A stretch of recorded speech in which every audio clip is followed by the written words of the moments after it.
लोकतंत्र अब संविधान की चौखट पर नहीं खड़ा, यह कुर्सी की चौखट में कैद है, जहां लोक पीछे छूट गया है और तंत्र ही सब कुछ बन बैठा है। नमस्कार, मैं डॉक्टर विजय सुख। लोकतंत्र का दावा इस देश में उतना ही पुराना है जितनी आज़ादी की सुबह। लेकिन आज जब प्रधानमंत्री मंच से कहते हैं कि 140 करोड़ लोग मेरा परिवार हैं, तो जमीन पर खड़ा आदमी सोचने को मजबूर है कि क्या सचमुच वह परिवार उसका ही है या परिवार की परिभाषा कहीं और से तय होती है। लोकतंत्र का चेहरा ऐसा बना दिया गया है कि बाहर से देखने में सब कुछ वही है, संविधान की बातें, जनता की ताकत, वोट का अधिकार। लेकिन भीतर झांकिए तो तस्वीर उल्टी है। यहाँ लोक पीछे छूट गया है और तंत्र ही सब कुछ बन गया है। 2019 का आरटीआई संशोधन इसका पहला बड़ा सबूत है। सूचना का अधिकार कभी जनता का हथियार था। गांव का किसान भी मंत्री से पूछ सकता था कि सड़कें क्यों टूटी हैं, और शहर का बेरोजगार यह जान सकता था कि नौकरी के कितने पद खाली हैं। मगर अब सूचना आयुक्तों की नियुक्ति, वेतन और कार्यकाल तक सरकार की मर्जी से तय होते हैं। बिहार और यूपी जैसे राज्यों में मुश्किल से 20% आवेदनों का जवाब मिलता है। सुप्रीम कोर्ट तक को कहना पड़ा कि रिक्तियां भरिए, मगर सरकार है कि टालती रही। क्या यह वही लोकतंत्र है जिसमें जनता को पारदर्शिता का वायदा किया गया था?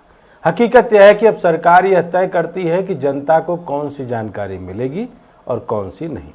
यानी जनता का अधिकार अब भी है, मगर उसकी डोर सत्ता के हाथ में है। इसी बीच नागरिकता संशोधन कानून आया। इसे शरणार्थियों की मदद का नाम दिया गया, मगर खास वर्ग को बाहर रखकर साफ संदेश दिया गया कि बराबरी की परिभाषा बदली जा चुकी है। असम से लेकर दिल्ली तक विरोध भड़के, लोग मारे गए, असम समझौते की आत्मा टूट गई। लोकतंत्र का सिद्धांत कहता है कि कानून सबके लिए बराबर होना चाहिए, लेकिन यहाँ सरकार ने तय कर लिया कि परिवार का हिस्सा कौन है और कौन नहीं। अगर प्रधानमंत्री का परिवार सचमुच 140 करोड़ का होता तो इस कानून की जरूरत ही क्यों पड़ती। 2020 में FCRA संशोधन आया। इससे छोटे छोटे एनजीओ जो गांव कस्बों में जनता की असली आवाज़ थे, दम तोड़ने लगे।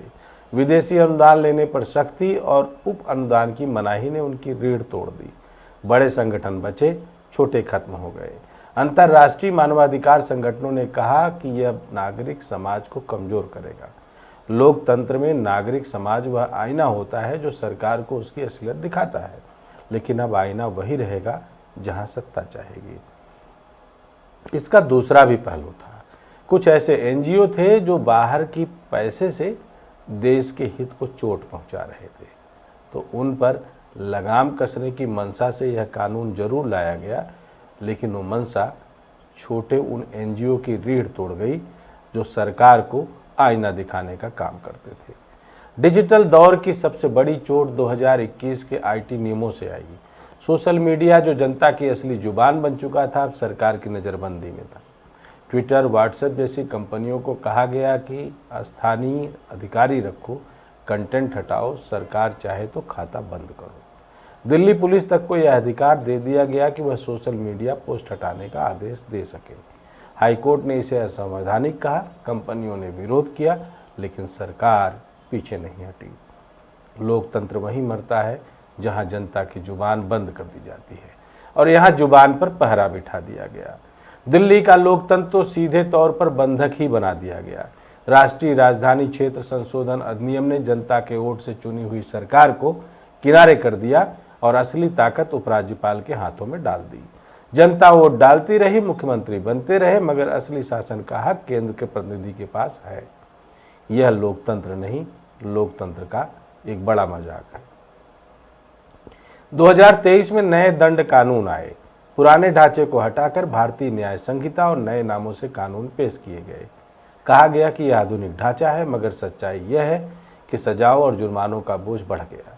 राजद्रोह की धारा हटाकर राष्ट्र की अखंडता को खतरा जैसी धारा जोड़ दी गई। फर्क सिर्फ नाम का था। सरकार चाहे तो असहमति को अपराध घोषित कर सकती है। पत्रकारों और कार्यकर्ताओं पर केस दर्ज होने लगे। यह वही लोकतंत्र है जिसमें सवाल पूछना जनता का अधिकार था, मगर अब सवाल पूछना ही अपराध बन चुका है। लोकतांत्रिक संस्थाएं भी अब जनता की नहीं, सत्ता की चौखट पर खड़ी हैं। लोकपाल, सूचना आयोग जैसी संस्थाएं कमजोर कर दी गई। न्यायपालिका की नियुक्तियों में भी सत्ता के प्रति झुकाव रखने वालों को आगे बढ़ाया गया। जिन नेताओं ने सत्ता का दामन थामा, उनके खिलाफ मुकदमे गायब हो गए और विपक्षी नेताओं के पीछे ईडी, सीबीआई और इनकम टैक्स छोड़ दिए गए। कानून अब सबके लिए समान नहीं रहा, वह सत्ता के हिसाब से अलग अलग काम करता है। यूपीए सरकार के दौर में जब आरटीआई, मनरेगा, शिक्षा का अधिकार और भोजन का अधिकार जैसे कानून बने तो जनता को ताकत मिली थी। वे कानून जनता को मजबूत करते थे और सत्ता पर दबाव डालते थे। मगर मौजूदा दौर के कानून जनता से अधिकार छीनते हैं और सत्ता को ताकतवर बनाते हैं।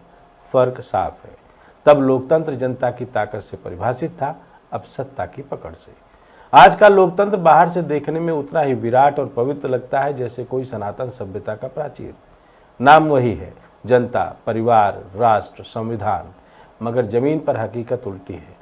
जनता का हक सिकुड़ गया है, आज़ादी की दीवारें ढह रही हैं और लोकतंत्र की परिभाषा सिर्फ सत्ता की सीमा में बंध गई है।